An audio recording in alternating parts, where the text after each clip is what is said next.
Dans l'abîme du temps. Chapitre 4.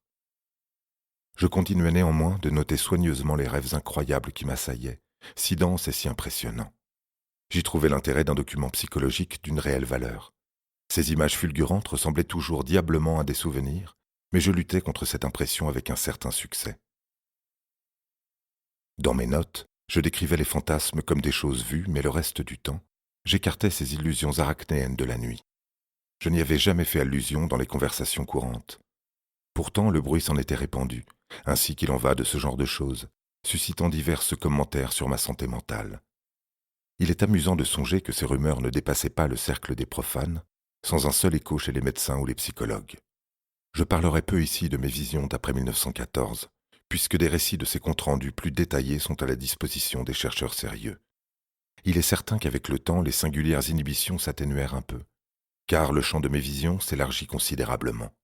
Elles ne furent jamais toutefois que des fragments sans lien et apparemment sans claire motivation. Je semblais acquérir progressivement dans les rêves une liberté de mouvement de plus en plus grande. Je flottais à travers d'étonnants bâtiments de pierre, passant de l'un à l'autre par de gigantesques galeries souterraines qui étaient manifestement des voies de communication courantes. Je rencontrais parfois, au niveau le plus bas, ces larges trappes scellées autour desquelles régnait une telle aura de peur et d'interdit. Je voyais d'énormes bassins de mosaïques et des salles pleines de curieux et inexplicables ustensiles d'une variété infinie. Il y avait encore, dans des cavernes colossales, des mécanismes compliqués dont le dessin et l'utilité m'étaient absolument inconnus, et dont le bruit ne se fit entendre qu'après plusieurs années de rêve. Je peux faire observer ici que la vue et l'ouïe sont les seuls sens que j'ai jamais utilisés dans l'univers onirique.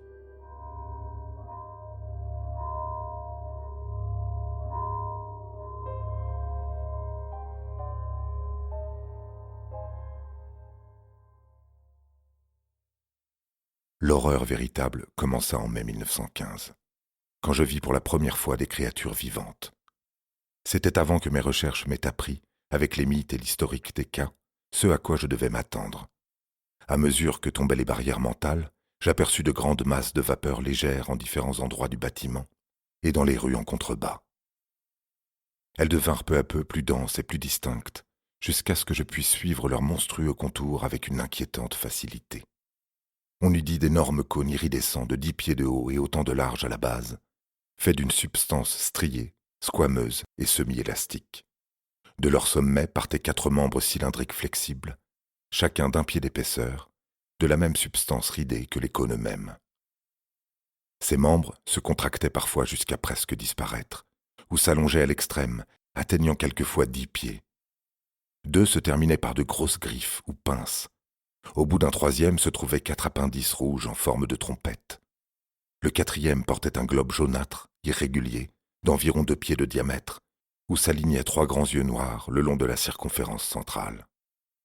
Cette tête était surmontée de 4 minces tiges grises avec des excroissances pareilles à des fleurs, tandis que de sa face inférieure pendaient 8 antennes ou tentacules verdâtres. La large base du cône central était bordée d'une matière grise, caoutchouteuse, qui par dilatation et contractation successives assurait le déplacement de l'entité tout entière. Leurs actions, pourtant inoffensives, me terrifièrent plus encore que leur apparence, car on ne regarde pas impunément des êtres monstrueux faire ce dont on croyait les humains seuls capables. Ces objets-là allaient et venaient avec intelligence dans les grandes salles, transportaient les livres des rayonnages aux tables ou vice-versa, en écrivant parfois, soigneusement, avec une baguette spéciale au bout des tentacules verdâtres de leur tête. Les grosses pinces servaient à porter les livres et à converser, la parole consistant en une sorte de cliquetis ou de grattement. Ces objets n'étaient pas vêtus, mais ils portaient des cartables ou des sacs à dos suspendus au sommet du tronc en forme de cône. Ils tenaient généralement leur tête et le membre qui la supportait au niveau du sommet du cône, bien qu'il leur arrivât souvent de les lever ou de les baisser. Les 3 autres membres principaux pendaient à l'état de repos le long du cône, réduits à 5 pieds chacun quand ils ne servaient pas. De la vitesse à laquelle ils lisaient, écrivaient et manipulaient leurs machines, celles qui se trouvaient sur les tables paraissaient en quelque sorte reliées à la pensée, je conclus que leur intelligence était bien supérieure à celle de l'homme. Plus tard, je les vis partout, grouillant dans toutes les grandes salles et les couloirs, surveillant de monstrueuses machines dans des cryptes voûtées, élancés à toute allure sur les larges routes dans de gigantesques voitures en forme de bateaux. Je cessais de les craindre, car ils semblaient intégrés à leur milieu avec un suprême naturel. Des caractéristiques individuelles devenaient évidentes parmi eux, et certains donnaient l'impression d'être soumis à une sorte de contrainte. Ces derniers, sans présenter aucune différence physique, se distinguaient non seulement de la majorité, mais plus encore les uns des autres par leurs gestes et leurs habitudes.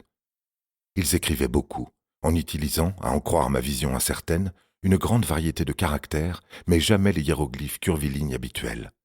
Quelques-uns, me sembla-t-il, se servaient de notre alphabet familier. Ils travaillaient pour la plupart bien plus lentement que l'ensemble des entités.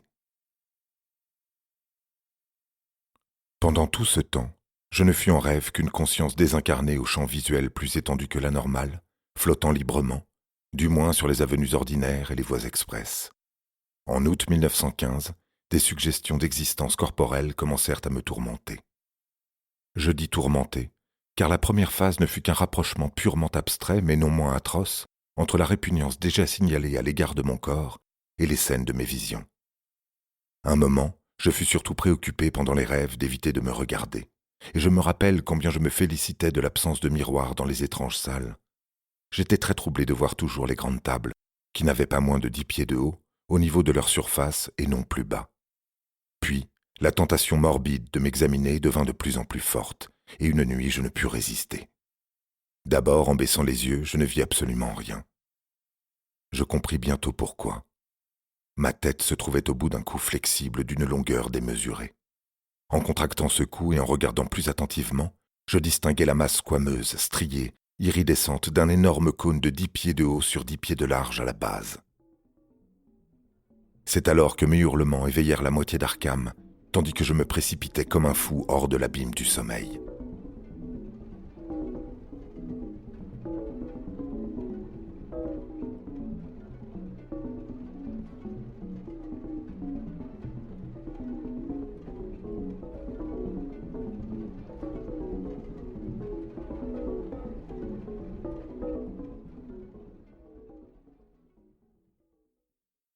Il me fallut des semaines de hideuses répétitions pour me réconcilier à demi avec ces visions de moi-même sous une forme monstrueuse. Je me déplaçais désormais physiquement dans les rêves parmi les autres entités, lisant les terribles livres des rayonnages interminables et écrivant pendant des heures sur des hautes tables en maniant un style avec les tentacules verts qui pendaient de ma tête. Ces fragments de ce que je lisais et écrivais subsistaient dans ma mémoire. C'étaient les horribles annales d'autres mondes, d'autres univers, et des manifestations d'une vie sans forme en dehors de tous les univers, des récits sur les êtres singuliers qui avaient peuplé le monde dans des passés oubliés, et les effroyables chroniques des intelligences grotesquement incarnées qui le peupleraient des millions d'années après la mort du dernier humain. Je découvris des chapitres de l'histoire humaine dont aucun spécialiste d'aujourd'hui ne soupçonne même l'existence. La plupart de ces textes étaient écrits en hiéroglyphes, que j'étudiais bizarrement avec des machines bourdonnantes, et qui constituaient de toute évidence une langue agglutinante avec des systèmes de racines absolument différentes de tous les langages humains. J'étudiais de la même façon d'autres ouvrages dans d'autres idiomes étranges. Il y en avait très peu dans les langues que je connaissais. De très belles illustrations, insérées dans les volumes et formant aussi des collections séparées, m'apportaient une aide précieuse. Et pendant tout ce temps, je rédigeais, semble-t-il, une histoire en anglais de ma propre époque. À mon réveil, je ne me rappelais que des bribes infimes et dénuées de sens des langues inconnues que mon moi rêvé avait assimilées, mais il me restait en mémoire des phrases entières de mon livre. Avant même que mon moi éveillé n'ait étudié les cas analogues aux miens ou les anciens mythes, d'où assurément naquirent les rêves, j'appris que les entités qui m'entouraient étaient la race la plus évoluée du monde, qu'elle avait conquis le temps et envoyé des esprits en exploration dans toutes les époques. Je sus aussi que j'avais été exilé de mon temps tandis qu'un autre y occupait mon corps, et que certaines de ces étranges formes abritaient des esprits pareillement capturés. Je conversais, dans un curieux parler fait de cliquetis de griffes, avec des intelligences exilées de tous les coins du système solaire. Il y avait un esprit de la planète que nous appelons Vénus, qui vivrait dans un monde incalculable d'époques à venir, et un autre d'un satellite de Jupiter qui venait de 6 millions d'années avant notre ère. Parmi les esprits terrestres, il y avait de la race semi-végétale, ailée, à la tête en étoile, de l'Antarctique paléogène. Un du peuple reptilien de la Valusia des légendes, 3 sectateurs hyperboréens de Tsatoga, des préhumains couverts de fourrure, un des très abominables tchotchos, 2 des arachnides acclimatés du dernier âge de la Terre, 5 des robustes espèces de coléoptères, successeurs immédiats de l'humanité, à qui ceux de la grande race transféreraient un jour en masse leurs esprits les plus évolués face à un péril extrême, et plusieurs des différentes branches de l'humanité. Je m'entretins avec l'esprit de Yang Li, un philosophe du cruel empire de Zhanchan, qui viendra en 5000 après Jésus-Christ, avec celui d'un général de ce peuple à grosse tête et peau brune qui occupa l'Afrique du Sud 50 000 ans avant Jésus-Christ, et celui du moine florentin du XIIe siècle, nommé Bartolomeo Corsi, avec celui d'un roi de Lomar qui gouverna cette terrible terre polaire 100 000 ans avant que les Inutos jaunes et trapus ne viennent de l'Occident pour l'envahir. Je conversais avec l'esprit de Noxote, magicien des conquérants noirs de l'an 16 000 de notre ère, avec celui d'un Romain nommé Titus Sempronius Blaesus, qui fut questeur au temps de Sylla, avec celui de Képhnes, égyptien de la 14e dynastie, qui m'apprit le hideux secret de Nyarlathotep, et celui d'un prêtre du Moyen Empire de l'Atlantide, et celui de James Woodville, hobereau du Suffolk au temps de Cromwell, avec celui d'un astronome de la cour dans le Pérou pré-inca, avec celui du physicien australien Neville Kingston Brown, qui mourra en 2518, avec celui d'un archimage du royaume disparu du Yé dans le Pacifique, celui de Théodotide, fonctionnaire grec de Bactriane en 200 avant Jésus-Christ, avec celui d'un vieux Français du temps de Louis XIII, qui s'appelait Pierre-Louis Montagny, avec celui de Cromia, chef cimérien en l'an 15 000 avant Jésus-Christ, et tant d'autres que mon cerveau ne peut retenir les épouvantables secrets et vertigineuses merveilles qu'ils m'ont révélés.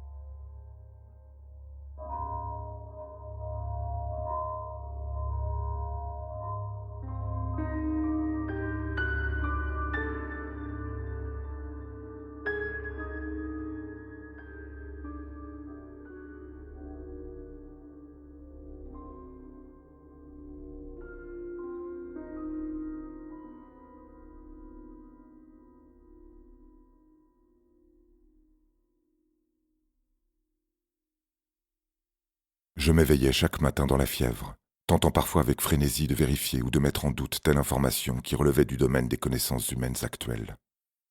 Les faits traditionnels prenaient des aspects nouveaux, suspects, et je m'étonnais de l'imaginaire onirique qui peut inventer pour l'histoire et la science de si surprenants prolongements. Je frémissais des mystères que le passé peut receler, et tremblais des menaces que peut apporter l'avenir. Ce que suggéraient les propos des entités post-humaines sur le sort de l'humanité produisit sur moi un tel effet que je préfère ne pas le rapporter ici. Après l'homme, viendrait la puissante civilisation des coléoptères, dont l'élite de la grande race s'approprierait les corps quand un sort monstrueux frapperait le monde ancien. Plus tard, le cycle de la Terre étant révolu, les esprits transférés migreraient de nouveau à travers le temps et l'espace, jusqu'à une autre escale dans le corps bulbeux des entités végétales de Mercure. Mais il y aurait des races après eux pour s'accrocher encore, pathétiquement, à la planète refroidie, et s'y enfouir jusqu'à son cœur comblé d'horreur avant l'extinction définitive. Cependant, dans mes rêves, j'écrivais inlassablement cette histoire de mon époque que je destinais, moitié volontairement et moitié contre des promesses de facilité accrue d'études et de déplacement, aux archives centrales de la grande race. Ces archives étaient une colossale construction souterraine, près du centre de la ville, que je finis par bien connaître pour y avoir souvent travaillé et consulté des documents. Fait pour durer aussi longtemps que la race et résister aux plus violentes convulsions de la Terre, ce formidable entrepôt l'emportait sur tous les autres édifices par sa structure massive et inébranlable de montagnes. Les documents, écrits ou imprimés sur de grandes feuilles de matière cellulosique étonnamment résistante, étaient reliés en livres qui s'ouvraient par le haut et conservés dans des étuis individuels d'un étrange métal grisâtre, extrêmement léger, inoxydable, décoré de figures géométriques et portant le titre en hiéroglyphes curvilignes de la grande race. Ces étuis étaient entreposés dans des étages de coffres rectangulaires, tels des rayonnages clos et verrouillés, faits du même métal inoxydable et fermés par des boutons aux combinaisons compliquées. Mon histoire avait sa place réservée dans les coffres au niveau le plus bas, celui des vertébrés, dans la section consacrée aux cultures de l'humanité et des races reptiliennes et à fourrure qui l'avaient immédiatement précédé dans la domination de la Terre. Mais aucun rêve ne me donna jamais un tableau complet de la vie quotidienne. Ce n'était que fragments nébuleux sans lien, et qui ne se présentaient certainement pas dans leur succession normale. Je n'ai par exemple qu'une idée très imparfaite de l'organisation de ma vie dans le monde du rêve, sinon que je devais disposer personnellement d'une grande chambre de pierre. Mes restrictions de prisonnier disparurent peu à peu, au point que certaines visions comprenaient des voyages impressionnants au-dessus des imposantes routes de la jungle, des séjours dans des villes étranges et des explorations de quelques-unes des immenses ruines noires sans fenêtres, dont se détournaient ceux de la grande race avec une singulière frayeur. Il y eut aussi de longs périples sur la mer à bord d'énormes navires à plusieurs ponts d'une rapidité incroyable, et des survols de régions sauvages dans des dirigeables fermés, en forme de projectiles, soulevés et mus par une propulsion électrique. Par-delà le chaud et vaste océan s'élevaient d'autres cités de la grande race.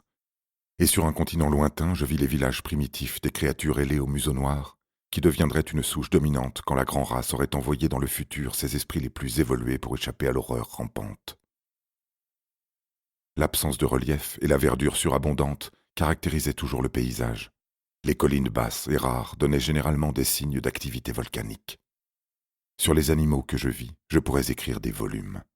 Tous étaient sauvages car la civilisation mécanique de la grande race avait depuis longtemps supprimé les animaux domestiques et la nourriture était entièrement d'origine végétale ou synthétique. Des reptiles maladroits de grande taille pataugeaient dans les vapeurs de marais fumants, voletaient dans l'air lourd ou crachaient de l'eau sur les mers et les lacs. Parmi eux, je crus vaguement reconnaître des prototypes réduits et archaïques de nombreuses espèces. Dinosaures, ptérodactyles, ichthyosaures, labyrinthodontes, plésiosaures et autres, que la paléontologie nous a rendus familiers. Quant aux oiseaux et aux mammifères, je ne pus en découvrir aucun. Le sol et les eaux stagnantes grouillaient de serpents, de lézards et de crocodiles, tandis que les insectes bourdonnaient sans cesse parmi la végétation luxuriante. Et sur la mer, au loin, des monstres inconnus et inobservés soufflaient de formidables colonnes d'écume dans le ciel vaporeux. On m'emmena une fois au fond de l'océan, dans un gigantesque sous-marin muni de projecteurs, et j'aperçus des monstres vivants d'une taille impressionnante. Je vis aussi les ruines d'incroyables villes englouties, et une profusion de crinoïdes, de brachiopodes, de coraux, et de vies ictoïdes qui pullulaient partout.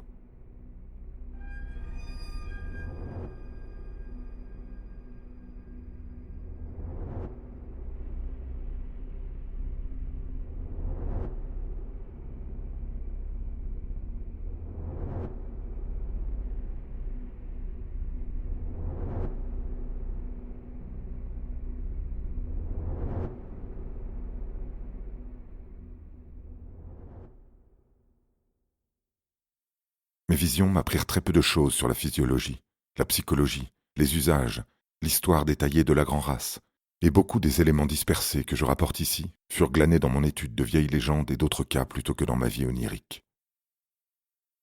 À la longue, en effet, mes lectures et mes recherches rejoignirent puis dépassèrent les rêves à certains moments, si bien que tel ou tel fragment de rêve se trouvait expliqué d'avance et constituait des vérifications de ce que j'avais appris. Cette observation consolante affermit ma conviction que des lectures et des recherches du même ordre, effectuées par mon moi second, avaient fourni la trame de tout ce tissu de pseudo-souvenirs. L'époque de mes rêves remontait apparemment à un peu moins de 150 millions d'années, lorsque l'âge paléozoïque faisait place au mésozoïque.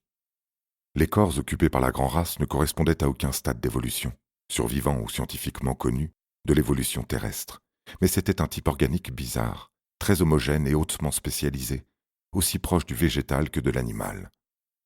Le mécanisme de la cellule était chez eux d'un genre exceptionnel, excluant presque la fatigue et supprimant le besoin de sommeil. La nourriture, absorbée par les appendices rouges en forme de trompette fixés à l'un des principaux membres flexibles, était toujours semi-liquide et à bien des égards différait entièrement des aliments de tous les animaux existants. Ces êtres ne possédaient que deux des sens que nous connaissons, la vue et l'ouïe, cette dernière ayant pour organe les excroissances en forme de fleurs situées sur la tête, au bout de tiges grises. Ils avaient beaucoup d'autres sens, incompréhensibles, et de toute façon peu utilisables par les esprits étrangers captifs qui habitaient leur corps.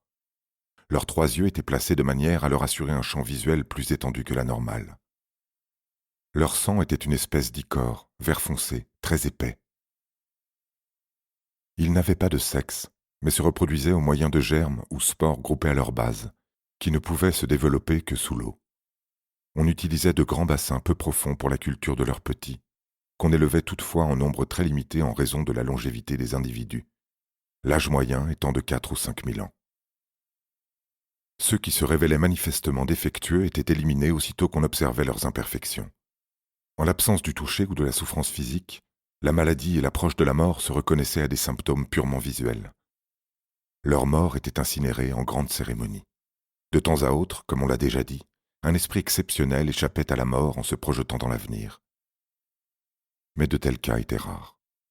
Quand il s'en produisait un, l'esprit exilé de l'avenir était traité avec la plus grande bienveillance jusqu'à la désintégration de son insolite résidence.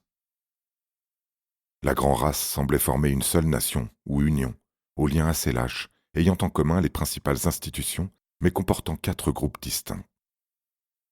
Le système économique et politique de chaque groupe était une sorte de socialisme à tendance fasciste. Les ressources essentielles étaient réparties rationnellement, et le pouvoir confié à une petite commission gouvernementale élue par les suffrages de tous ceux qui étaient capables de réussir certains tests culturels et psychologiques. Il n'y avait pas d'organisation familiale à proprement parler, même si l'on reconnaissait certains liens entre les personnes de même origine et si les jeunes étaient généralement élevés par leurs parents. Les rapprochements les plus marqués avec les institutions et les comportements humains s'observaient naturellement d'une part dans ces domaines où il s'agissait de données très abstraites, d'autre part quand s'imposaient les impulsions élémentaires et communes à toute forme de vie organique. Quelques ressemblances venaient aussi d'un choix délibéré de ceux de la grand-race, qui, explorant l'avenir, en imitaient ce qui leur plaisait. L'industrie, extrêmement mécanisée, demandait peu de temps à chaque citoyen et toutes sortes d'activités intellectuelles et esthétiques occupaient ses longs loisirs. Les sciences avaient atteint un niveau incroyablement élevé, et l'art jouait un rôle essentiel dans la vie. Pourtant, à l'époque de mes rêves, son sommet et son apogée étaient passés. La technologie trouvait un stimulant considérable dans la lutte incessante pour survivre et préserver la structure matérielle des grandes villes, malgré les prodigieuses convulsions géologiques de ces temps primitifs. Le crime était étonnamment rare, et le maintien de l'ordre assuré avec une remarquable efficacité. Les peines, qui allaient de la perte de privilèges et la prison jusqu'à la mort ou un déchirement émotionnel profond, n'étaient jamais infligées sans un examen minutieux des motifs du coupable. Les guerres, civiles pour la plupart depuis les derniers millénaires, mais menées parfois contre des envahisseurs reptiliens ou octopodes, ou encore contre les anciens ailés, à la tête en étoile, concentrés dans l'Antarctique, étaient peu fréquentes mais terriblement dévastatrices. Une armée formidable, équipée d'engins ressemblant à des appareils photo et produisant des phénomènes électriques foudroyants, se tenait prête pour des actions rarement évoquées, mais évidemment liées à la crainte incessante des antiques ruines noires sans fenêtres et des grandes trappes scellées des étages souterrains. Cette terreur des ruines basaltiques et des trappes n'était généralement l'objet que de suggestions confuses, ou tout au plus de vagues et furtifs murmures. Absence significative, on ne trouvait dans les livres des rayonnages d'usage courant aucune précision à son propos. C'était chez ceux de la grand-race le seul sujet rigoureusement tabou, associé, semblait-il, à d'effroyables luttes passées, autant qu'aux périls futurs qui obligeraient un jour la race à renvoyer en masse ses esprits les plus pénétrants dans les temps à venir.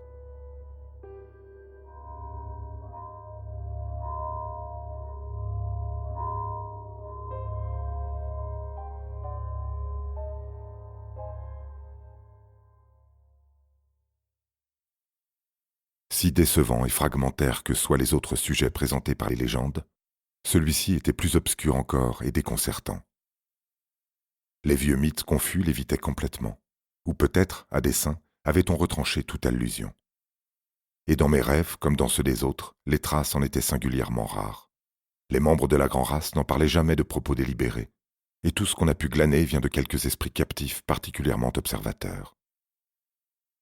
Selon ces bribes d'informations, l'objet de cette peur était une horrible race ancienne d'entités tout à fait extraterrestres, à demi polypes, qui, venant à travers l'espace d'univers infiniment lointain, avait soumis la Terre et 3 autres planètes du système solaire, voici environ 600 millions d'années. Elles n'étaient matérielles qu'en partie, suivant notre conception de la matière, et leur type de conscience ainsi que leurs moyens de perception étaient radicalement différents de ceux des organismes terrestres. Leur sens, par exemple, ne comportait pas celui de la vue, leur monde mental se composant d'un étrange réseau d'impressions non visuelles. Elles étaient néanmoins suffisamment matérielles pour utiliser des instruments de matière normale dans les régions cosmiques où elles en trouvaient, et il leur fallait un logement, encore qu'il fût d'un genre très particulier. Bien que leur sens puisse pénétrer les obstacles matériels, Leur substance en était incapable et certaines formes d'énergie électrique pouvaient les détruire entièrement. Elles avaient la faculté de se déplacer dans l'air, malgré l'absence d'ailes ou de quelque autre organe visible de lévitation. Leurs esprits étaient d'une telle nature que ceux de la grande race n'avaient pu faire aucun échange avec eux. Lorsque ces créatures étaient arrivées sur la Terre, elles avaient construit de puissantes cités basaltiques de tours sans fenêtres et exercé d'affreux ravages sur les êtres vivants qu'elles avaient rencontrés. C'est alors que les esprits de la grande race s'étaient élancés à travers le vide, depuis cet obscur monde transgalactique, connu sous le nom de Yith, dans les inquiétants et contestables fragments de poterie d'Eldown.